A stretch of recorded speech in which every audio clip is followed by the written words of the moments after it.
Greetings in the best of salutations. That would be prayer, power, peace, patience, and prosperity. Consciousness. I've come to realize that awareness is the beginning of time. Consciousness is eternal. Kwame Ture says that the duty of the conscious is to make the unconscious aware of the unconscious behavior, which means he was re-echoing what Marcus Garvey was saying. Organizing is the key. Organizing is the key. But yet you can have a lot of organization, but you have no cooperation. So we must cooperate. I realize that adequate cooperation leads to proper communication, and that's how we effectively coordinate our power. Coordinate, for me, is the new form of leadership. How well individuals are able to coordinate their power.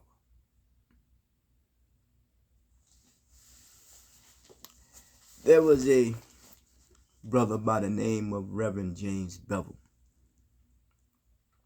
whom I often say I was a student of his. I spend quality time with him. He had the seed program, in which I was not directly a part of the seed program, but I attended the sessions because I have a tendency to always doing things, my way. Don't mean that I'm not a part, but I am a part. And it could be out of the spirit of same James Bevel when he talked with Dr. King, when he said that, we must consider ourselves to be equal. No one is above the other. So, but what he would say is that there are 4 things that we face every day: problems, questions, issues, and needs. I should say, well, Dad Bevel, there is and everything has a mathematical equation. I said, well, you're right. You're right, Bevel. I said, problems are designed to be solved, issues resolved, needs met, and questions answered. So I built on what he said, but I took what he said seriously. And I think that there is a challenge when I say that that our communication is becoming revitalized, which means we're really not listening to each other. And it comes as a result of being desensitized. Our feelings, our emotions desensitized, our thoughts demoralized, our attitude dehumanized, then our communication becomes devitalized, and therefore our activity becomes destabilized, meaning we're dealing with a spirit of apathy. Because when you deal with anyone, demands are not being met, many times people are responding to an apathetic government. Yes. So as Bevel said those things, and I said, well, I realized that people suffering from an identity crisis. When it comes to violence, for me, violence is the result of an unresolved status. Professor Hardy said one time that rage is a precursor toward violence. When one suffers in silence, he become, enraged. I wrote a book, Overcoming Being Enraged, Enslaved, in a Cage, a personal quest of finding, resolving, coming into complete civility. This is not nothing that I'm just throwing off randomly. I am not a scholar or academia, but needless to say, I can't think for myself. And the aim is accountability. When you deal with the aim as being accountability, you're dealing with what people call kata or shata, either way. But it's moral culture decline, sin, lack of accountability, moral culture decline. In the judicial system, they call it recidivism. And maybe in the psychological field of psychology, people will call it insanity. So yes, and then what is people are becoming very insane about, or doing the same thing over and over and over again. So you have to look at the public officials. Article 1, Section 8 of the Constitution says Congress have the right to control commerce and taxes. Uh, uh, uh, but my point of this here is that if there's things are not done appropriately and properly, that could benefit for the people. If John F. Kennedy says that, one's irresponsible, or Robert F. Kennedy says irresponsible use of government or people in power is that they making money off the people rather than for the people. So it's an irresponsible use of power. Yeah, Robert F. Kennedy said that. And some of the offsprings of the Kennedys, how progressive they are. Yeah, very progressive. So these four things: problems, questions, issues, and needs. The root word for problem in Latin sense is an obstacle that which is thrown before you. And I said, I've learned the problem is not the problem, so it's the attitude that you have about the problem. So now we're dealing with something that is considered to be a pessimist or an optimistic, or being optimist. But I was making a earlier point about the, I want to say that the biggest crime in the public officials, the biggest crime that you can commit is fraud. Yet fraudulent behavior creates fatalities in war. One thing about this American system, individual rights, and people individuality, of self-governance. Al Manzou says you could teach people other languages, but you can't teach them how to govern. That you must learn for themselves, because government in the Latin sense, which really means mind control. So now we're dealing with thought manipulation and mind control. Dr. King says that we must not allow the means by which we live to outdistance the ends for which we live. That which we do is that we are happy to do it, happy to serve. Yes, because then Imam Wardi Muhammad says that happiness is the joy that you feel when you are in pursuit of your potential. Yes. So the problem is an identity crisis. The identity crisis, when people identify more with death or murder, killing or harm, they have a problem of living or learning how to live. It becomes difficult for them to live. And then that we deal with theory now. We deal with Darwinism and evolutionary theory. And I'm not denying the evolutionary theory, but I'm talking about from an animal point of view. So what happened is that people become still operating possibly in a more primitive state, and possibly even the way of how people are doing politics is still more so in a primitive state, because we still see the misappropriate use or irresponsible use, as Robert Kennedy says, of people of power, because there are people behind the scenes who are doing things, but they're not getting the support, nor are they necessarily concerned about the fanfare. And the point is that there are those who realize that they don't put status above humanity. Because there's three things that put people in slavery: break your word as your bond, usurp authority as usury. So we must learn to put humanity above status, because slavery was a thing of status control. Then Chinga Diop said this here. He says that he or she who established the economic necessities will determine the status of that relationship. Yes, status control. So yes, there is work that needs to be done when it comes to human service that one could provide for those who are challenged of learning how to live in this environment. Because when you look at it from a what word we want to use, and these atmospheric conditions, I don't know what word to use, the heat, the vapors, whatever it is, that created this environment condition in which we live in. And you can see how the difficulty is that people have a hard time of respecting and appreciating something other than themselves, or something outside of themselves. And that takes on a form of narcissism. Yes, it does. Yes. So we have to be very clear when we're dealing with what is called wickedness in high places, because it's very sophisticated. Same soup, just warmed over, just in a different bowl. So yeah, so be careful when we are consuming certain types of Vittles. So then it deals with also nutrition, and then you deal with nutrition. You're dealing with nature, and you're dealing with that which is nurtured. We all born with the same, faculties and the same consciousness. The difference is the modern way in which we use it. And I'm going to share this in this wise. Dr. King said something in The Rising Tide of Consciousness in his book, a New Testament of Hope. Now, one thing I realized, hope, people, false hope. Remember I said fraudulent behavior, the biggest crime that you could commit is fraud. So now we're dealing with, hope. I mean, what is hope? I mean, come on, man. We have to deal with this reality, man. We have to deal with things on realistic terms. But hey, if that helps you at that particular moment, then hold on to it. But remember, Bob Marley said something about a fleeing illusion. Yes. So now we're dealing with something, when people offer you something and they're able to come through on it, then that's called being delusional. Yes.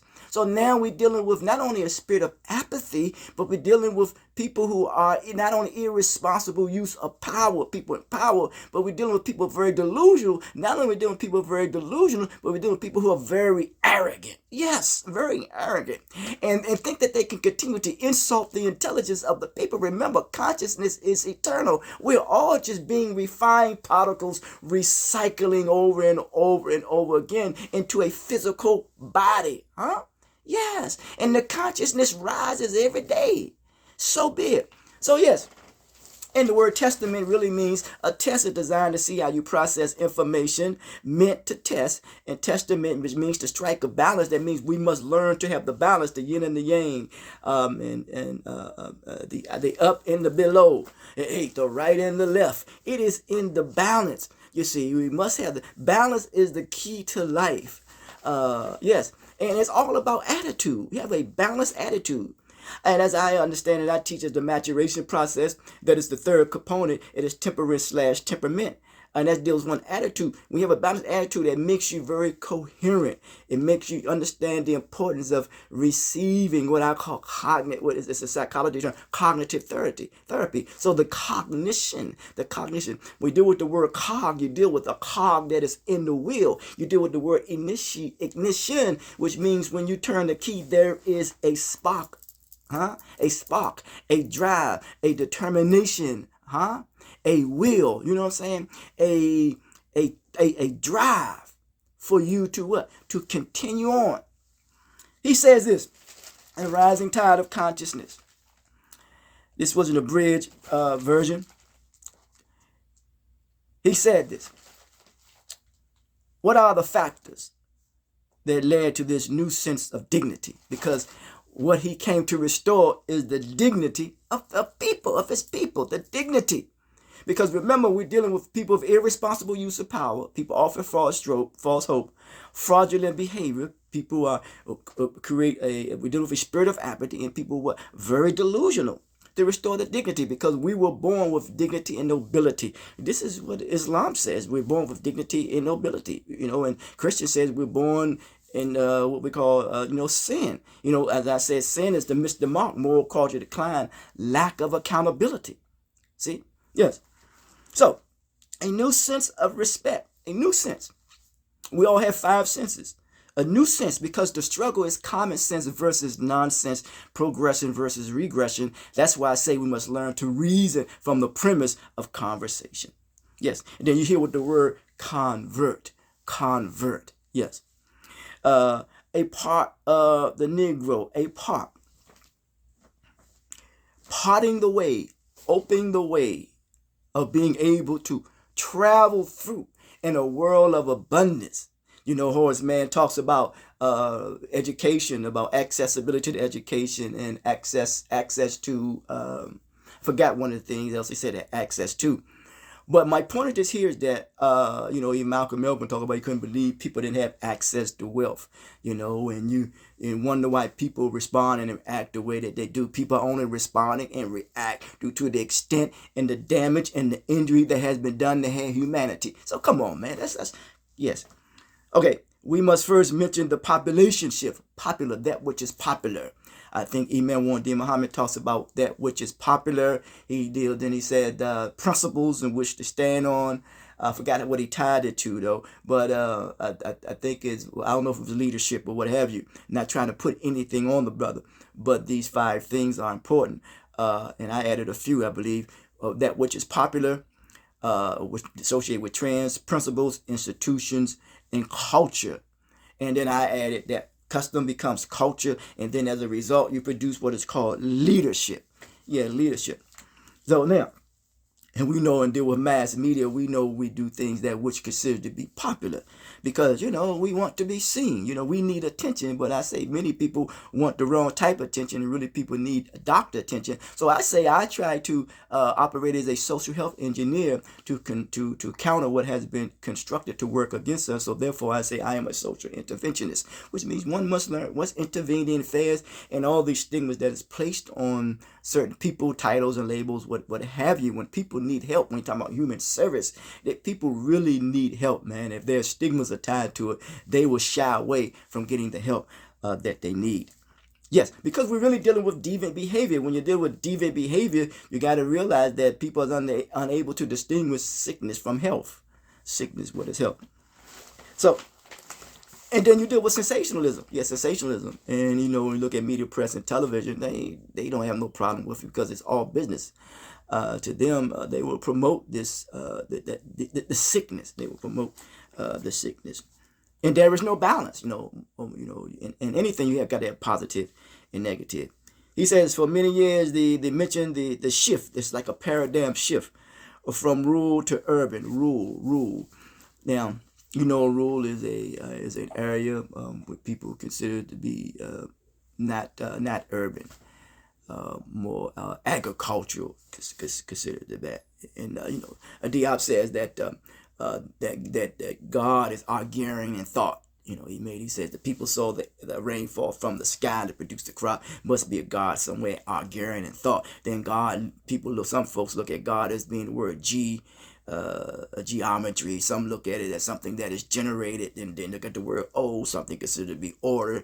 D could be considered a decree or a degree, or it could be destruction. But we talk about that which is generated from the mind, that which is generated from the mind, that which is generated from one's thinking. Elijah is attributed to Elijah Muhammad. It says that vision stems from the source of one's thinking. The mind at its best is to be productive. So you see, everybody wants to be productive. So there must be a shift. For many years, the vast majority of Negroes were isolated on rural plantation. So isolation, I say, in dealing with SDLD, a social learning disability, even though Chicken Diop said that which distinguishes us is climatic, he also said once you throw off the ecology of the environment, one's intellectual aptitude for learning becomes difficult because motivation and environment plays a part when it comes to even taking a test. Yes. But the shift from being isolated, and I said these 4 learning disabilities: feelings of alienation, feelings of inadequacy, indifferences / differences, discrepancies. Yes, and discrepancies, and feelings of inadequacy. Yes.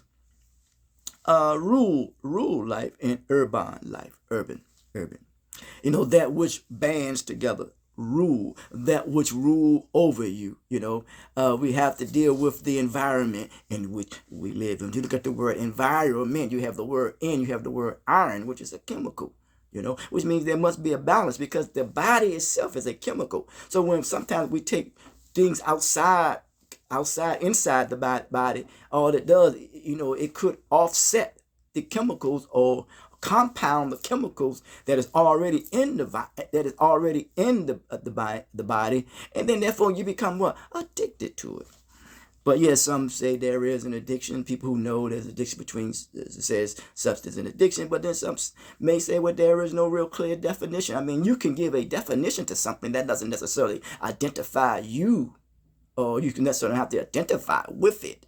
You know, because a musician plays music, that doesn't define who or she is. You know what I'm saying? So yeah, from Rule to Plantation, the word plant, we see there, had very little contact with what? The outside world. Their geographical boundaries. Yeah, geographical boundaries. But gradually, now we're dealing with the law of gradualism. Circumstances made it possible. Circumstances. I've said we're born in a condition, placed in a situation, surrounded by circumstances, consequently due to some previous activity that's taken place. Now, what does that lead to? To me, I realize that we say that we are a product of environment. Okay, but listen, we can't fail to use what is required upon us to use our intelligence. So we are a product of the decisions that we make. Yes, but in circumstances it makes us other than ourselves. Made it possible and necessary for them to migrate. So this was done out of what is considered to be necessity, to migrate to new and larger centers, or to new and larger things that will help give them the centering that they need to spread. The spread of what? Of automobile. Now, this is when people get into arguments a lot of times over methodology and principle. You know, say someone ride a camel and they drive. The purpose of a camel is to transport you. So we have to stop arguing over methodology where the principle stays the same. So the Great Depression, you know, being depressed, that means your energy is being depleted. You know, it's great. It's too much for you to bear. And then the social upheaval. Now, we want to deal with social upheavals. You know, it's like an upward climb, that which an individual is going upward mobility, you know. And the way to do that is not to be mischievous or create mischief, or not to cause any injury, hurt, or harm to anyone. I have not done anything to hurt anyone. Thou have not done this. I have not done this. The ammunitions of ancient Kemet, or now it's called what they call the commandments. You know what I'm saying? What thou hast not done, and it's also associated of being guided on the straight path. Islam would say that, and the Al-Fatiha, and in the Bible says what they call the Lord's Prayer. Some even say that's not the Lord's Prayer, but let's just say that, for that's the Lord's prayer. But to be mobile, yes. We're talking about mobility, yes. Because some would say that King was not an organizer, but was a mobilizer. So, the Great Depression of upheaval. Then we're dealing with the world wars. You know, come on, man. You know, the battlegrounds are ideological, the war is psychological. Yes, the battlegrounds are ideological, the war is psychological. The great new contacts, a new networking system. Now, we can see this now. We can see in a society when a group has migrated and left and found new centering, that they just want variety of life. Who don't want variety of life? Who don't want to improve upon their living situation and their living condition? Huh? But what's most important is, and that be the case, is that they improve upon their thinking.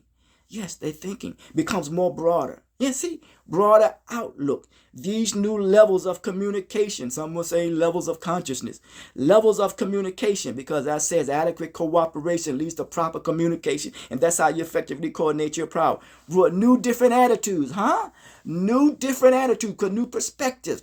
See, perception becomes your perspective. Yes, your perception becomes your perspective. New attitudes. A second factor has calls the Negroes, called the Negroes new self-consciousness. Remember what he wanted to restore, a sense of dignity and self-respect.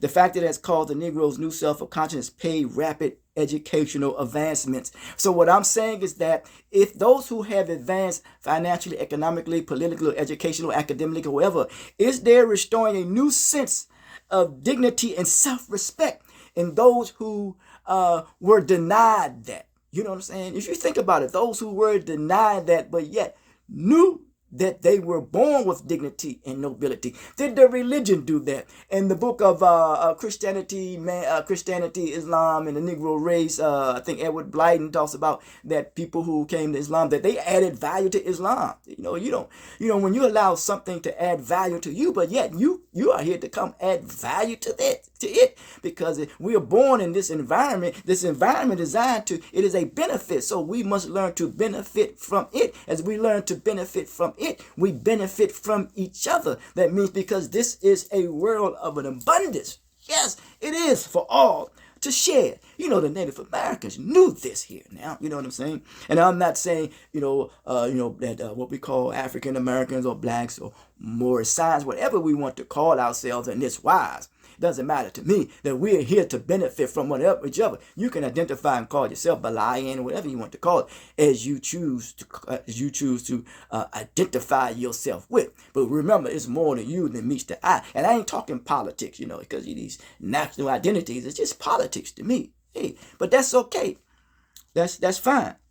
But the rapid educational advancement over the years has been steadily decline of a crippling illiteracy. I say that we must deal with, overcome the gift of social literacy, because I've realized that our social interaction skills are diminishing. Interpersonal skills, interaction skills, it is diminishing due to social media.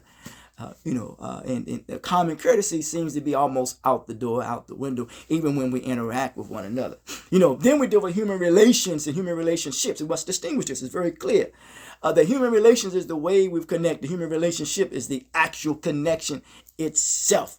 The actual connection of our neurological transmitters. It says that the brain is not fully developed till the age of 25. So if something comes in before that, you know that there is something with those neurological transmitters.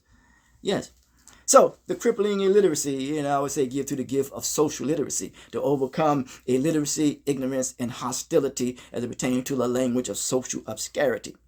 At emancipation, only 5% of the Negroes, I don't know what percentage now, but we know that blacks, man, have become very educated, very educated. Maybe we have to take a very look at how we define education. Remember, when you're broadened or your perspective is broadened, then you start to assimilate. I think it said 97% of the people are assimilatists, conformists, and integrationists. So these 3%, what data I get that from, maybe I have to look at that in my writings. And if you want to know where I got that data from, it's no pressure. But the crippling literacy and the emancipation.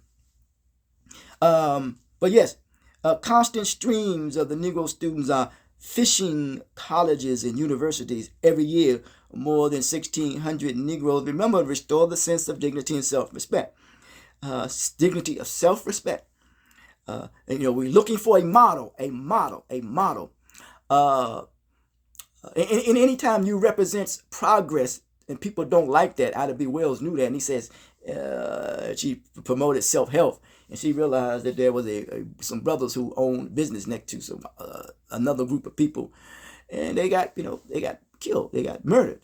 And he said, "Well, damn!" She knew that she was dealing with some psychopath, psychopath, and the extent of their mental illness, And I think Frederick Douglass said this here. He said that when he realized that his Aunt Esther, the brother, the person that I said the brother person enslaved them, that she didn't want that particular brother, and she wanted to interact who she wanted to interact with, and brother was the other guy was taking advantage of her, the brother who enslaved him. She said he realized that his relationship with his slave master, I can say that, was one of immorality. Yeah. But now you see that now certain people can interact with who they want to act with, and then it becomes very promiscuous. I understand it. There are very challenges in this wise if you have been denied and deprived of something. So yes, that's interesting within itself. But hey, as I said, we want variety. People like variety. I don't want to get into what people say that what brought the Moors down was they interacting with blonde hair and blue eye, women. But hey, man, to each his own. And not to mention how the Arabs, how they interacted and they pushed aside the what we call the Africans, and now you have the Arab Republic. I mean, very strategic. I mean, you can go to other countries. Israel had a certain face as not being seen of a darker hue. But yeah, it's about this. Remember, the battlegrounds is ideology and ideological, and the war is psychological. Is that who best represents the face, face. Uh, yes, and because people gravitate to that, people gravitate to that. It's almost like aesthetics. We tend to look at things on face value.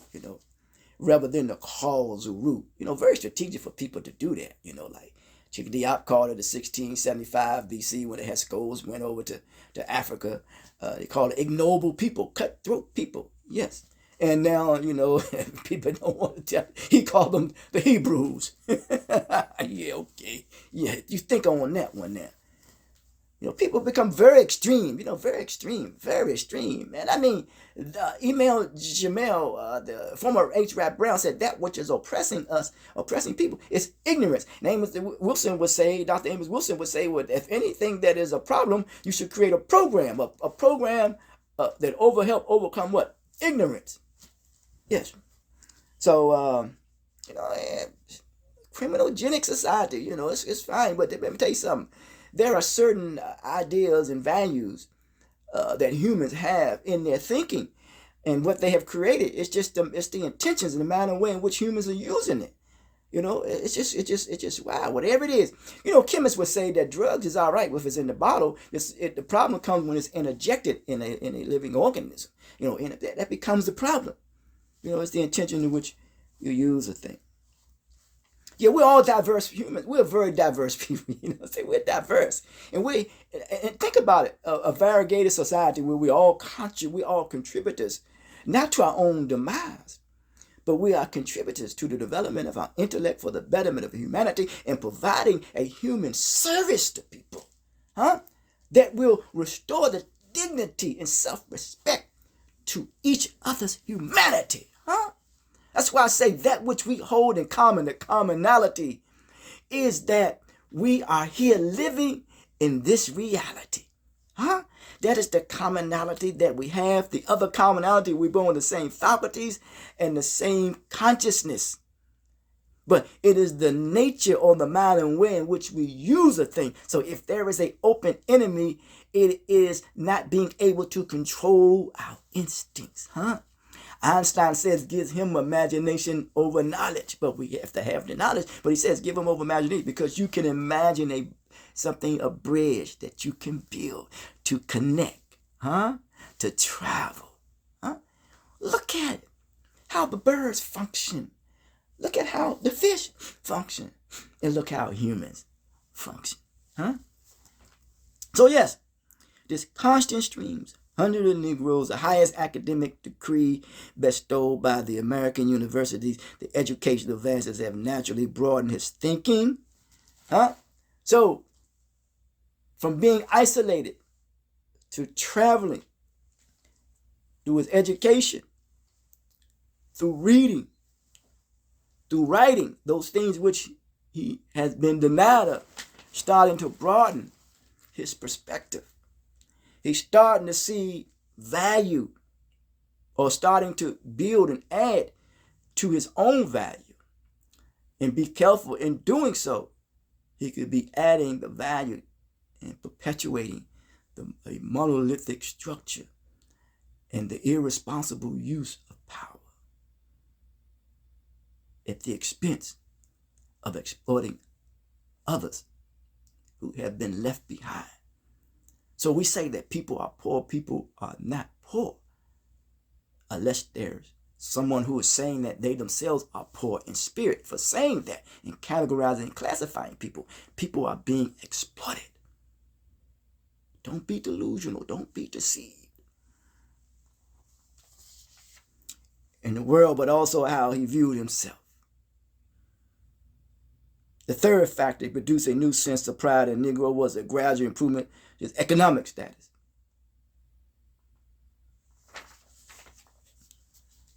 The fourth factor brought about the new sense of pride of the Negro was the Supreme Court decision, 1954. The Brown versus the Board of Education, the schools. Dr. Du Bois He says he didn't go to Harvard because they had better teachers. He went to Harvard because the environment was conducive for learning. They didn't have adequate tools, adequate books. Adequate cooperation leads to proper communication, and that's how you effectively coordinate your power. Adequate cooperation leads to proper communication, and that's how you effectively coordinate your power. Broaden. Now we can get into broaden. You can get into, and earlier to that, you can get into, early years, you can get into Pan-Africanism. Pan, pan is a spread. Pan is something that you cook in. A pan, you can pan in on something that you focus your attention on. Excuse me. That which occupies the mind, conditions the mind. That's just the nature of the mind. Yes. He says that in this serve to transform. Transformative power.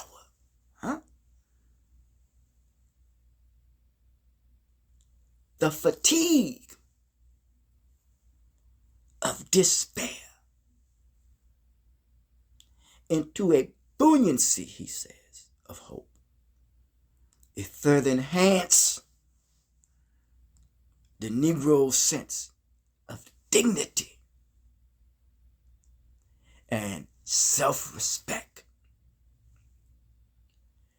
Dr. Francis Quelch Wilson says that a people who don't respect themselves won't protect themselves.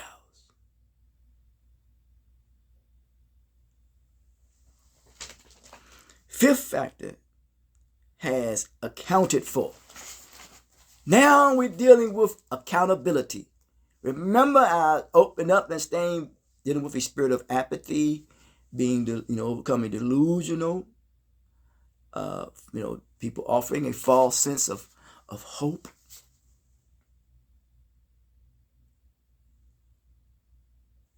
Accountability. Because we must give account for our actions. The income and the outcome. If it's not done properly, you will get audited.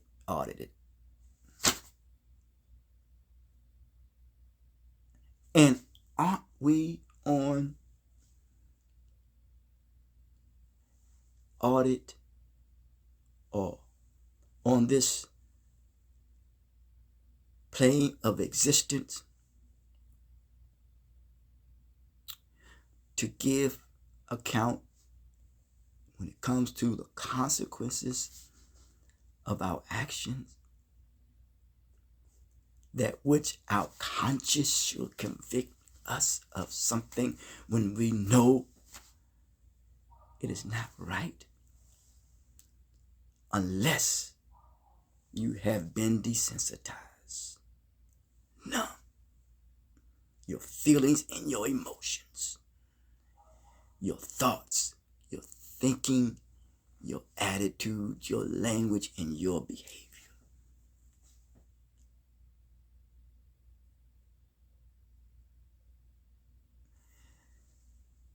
Accounted for. When you go to school, they give account and you say, present, I'm here. So we're dealing with the here and now. This new sense of dignity and self-respect on part of the Negro, as he said, has been the awareness that this struggle for freedom is a part of a world what? You see in the final call, it has hands reaching across the globe. Global citizens, global citizens.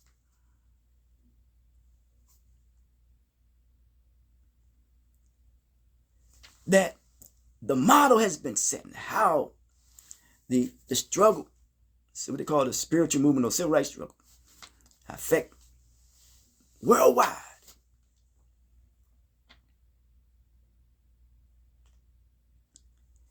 Has watched the developments in Asia, get the Vietnam War, Ho Chi Minh.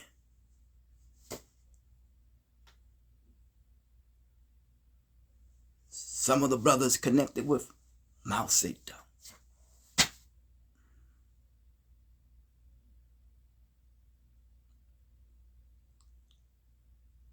Dr. Du Bois went over to Ghana. He was tired of this fluff. There are others who are tired of the hypocrisy, knowing that the ideals and even the ideas are honorable and valuable. The challenge is in the practice as well as the accountability, and not putting one's status above humanity. For this is a human struggle, as Malcolm talked about human rights. This is a human struggle.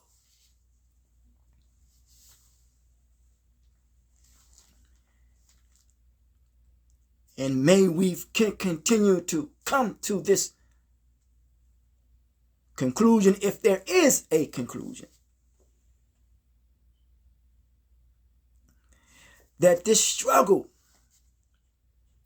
for human dignity and self-respect is not an isolated incident. Oh, you can look at the people over in India. Wherever country you can put your hand on, that this struggle for a sense of human dignity and self-respect is not an isolated incident. It says it is the drama being played on the stage of the world with spectators and supporters from every continent. Kwame Tumay talk about the evolutionary process of becoming a continental people. Wherever you be in Liberia,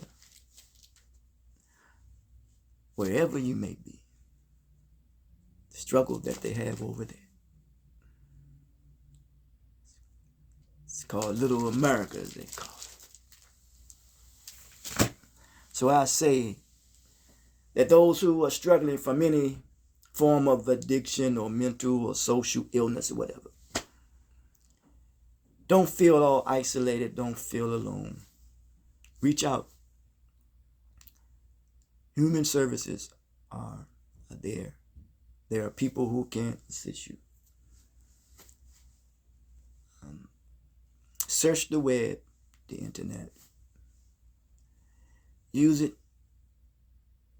appropriately.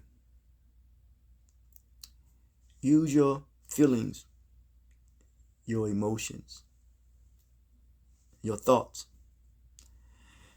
your attitude and your language, and your actions. Do your best to use it appropriately. And when you use things appropriately, not only will you put you back in your centering and become balanced, you'll know that whatever it is that you're dealing with, you're not alone. You're not isolated. At times I use the word alone, but I use those resources that are around me, because the greatest resource that we have is each other. Call a friend. You can visit a institution, a church, or a gathering, mosque, or what have you. Do your best to embrace yourself on a daily basis, man. Just hug yourself, man. You are chosen. You are meant to be here.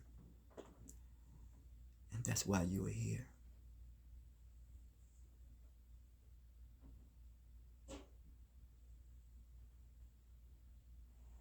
Smile.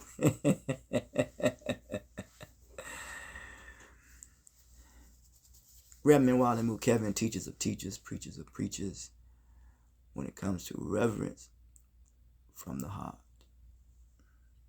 Social interventionist, conciliatory healer, conflict resolution, character resolve, esteem building, root cause analysis, poet, lecturer, author, thought provoker,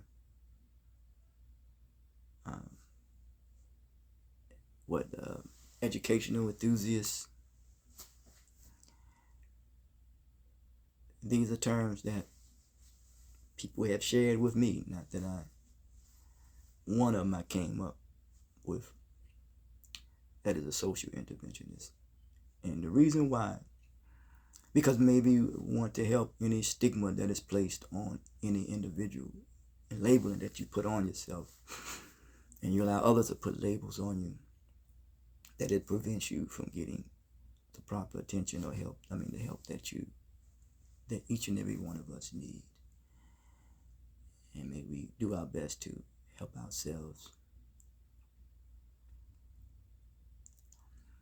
Common Humanity Mission, 501c3. Always looking for support, financial